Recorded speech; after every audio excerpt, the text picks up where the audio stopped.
In 1995, the nation held its breath after learning that an American F-16 had been shot down over Bosnia.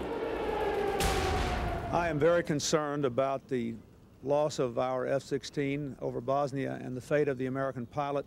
The country waited to hear about the fate of Captain Scott O'Grady, whose plane had literally been cut in half by a missile while he was flying deep behind enemy lines. When they say your whole life flashes before your eyes, it doesn't just flash before your eyes, but there's photos that click through your mind throughout the entire time that you just can't, you thought you'd never remember. O'Grady parachuted safely into hostile countryside and then survived for 6 days by doing what he was taught in survival school, eating bugs, hiding by day, and sending signals on his radio at night. Basher 5-2, this is Basher 1-1. You're loud and clear. I'm alive. Copy that, you're alive. Good to hear your voice. O'Grady's radio signal was finally picked up by Captain Thomas Hanford, a friend and fellow F-16 pilot who was searching for him. He said it loud enough, I'm Basher 5-2, and I'm alive. And I knew it was him. And it was a very happy moment, I think, for both of us. Within hours, 2 Marine rescue helicopters were speeding to pick him up. They landed in a clearing, a squad of armed Marines fanning out to provide cover from enemy troops nearby.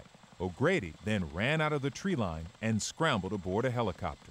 For a man that's been out there for 6 days, he looked really good. As far as physical condition, he looked fatigued and scared, but other than that, physically he looked really good. For O'Grady, the sight of the helicopter was burned into his memory.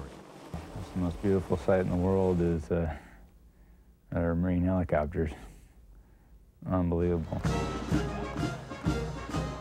Scott O'Grady's rescue was an enormous success and the cause for a national celebration.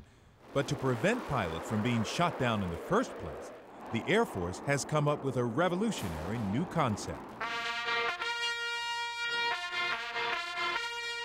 It has unveiled a top-secret plane that has bombs and missiles, but no pilot. It's called an Unmanned Combat Air Vehicle, or UCAV. The UCAV brings us another doorstep into aviation history.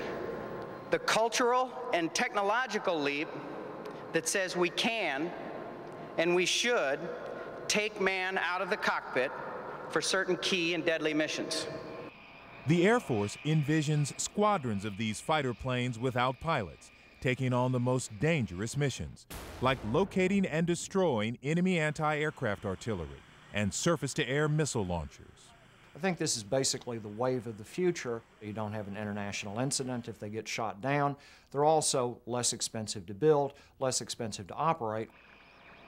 By using satellite communications, the manufacturer says several of the pilotless planes can be controlled at the same time from anywhere in the world, in a trailer near the battlefield or in the Pentagon thousands of miles away.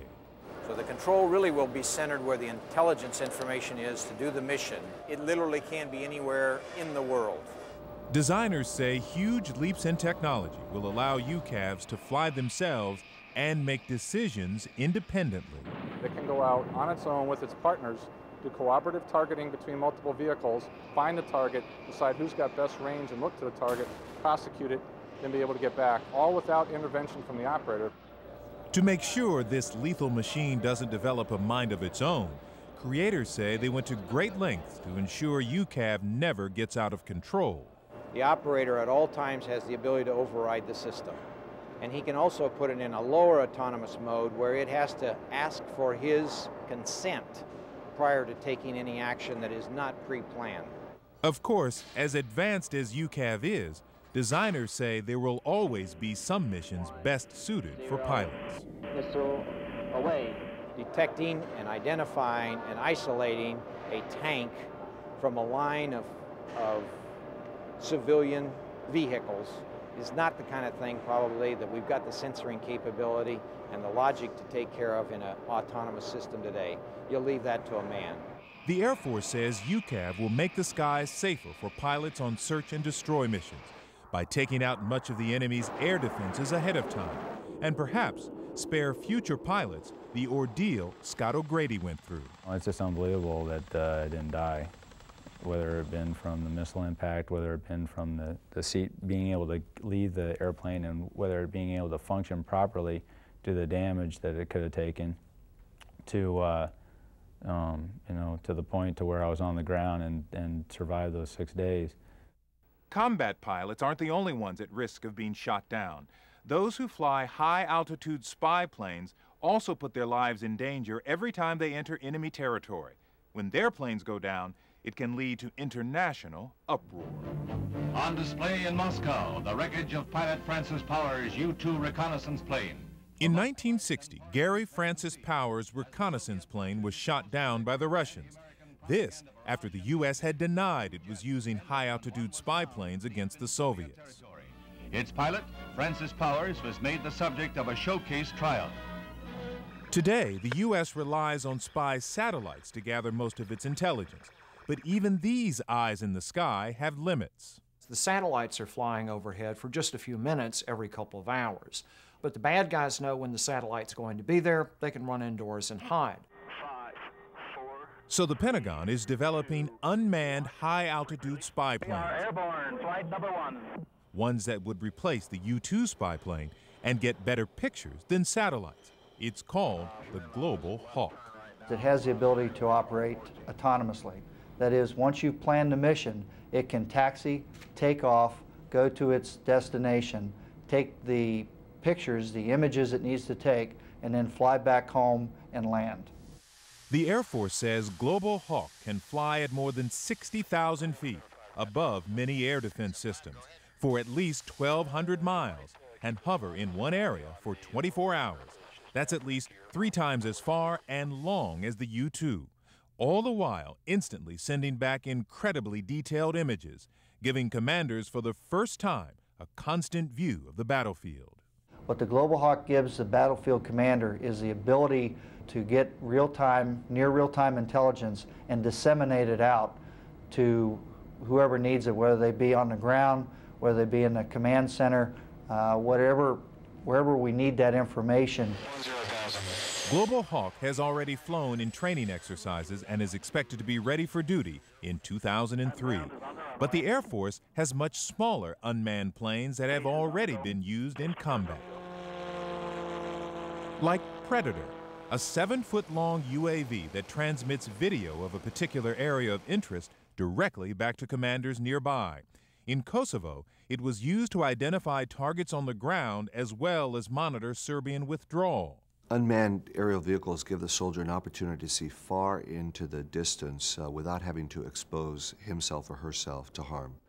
It gives them a view of what's really going on over the next mountain, over the next ridge, to be able to target the enemy and destroy them long before they know that our soldiers are there. Predator has been so successful in gathering intelligence that all the services are experimenting with different shapes and sizes of unmanned vehicles, like this helicopter being tested by the Navy.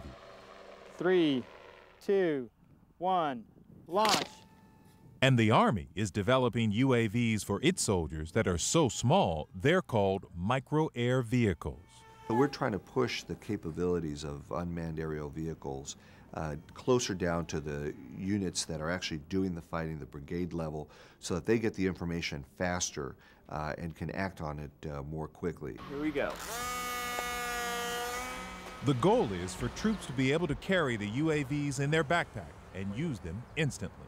You reach in your pack, you pull it out, you turn on your little handheld video device, you fire this thing up, it flies out, and you look at the picture, it sends back. So it flies over the hill and sees what's back there, and you can say, oh, it's a tractor, or it's a tank. Launch. Right now, there are a variety of different designs being tested. The fixed wing, the helicopter, even one that flaps its wings like a hummingbird. It's all part of an explosion in unmanned aerial vehicles that can fit in the palm of your hand or hand-deliver bombs into enemy territory, keeping pilots out of the cockpit and out of harm's way.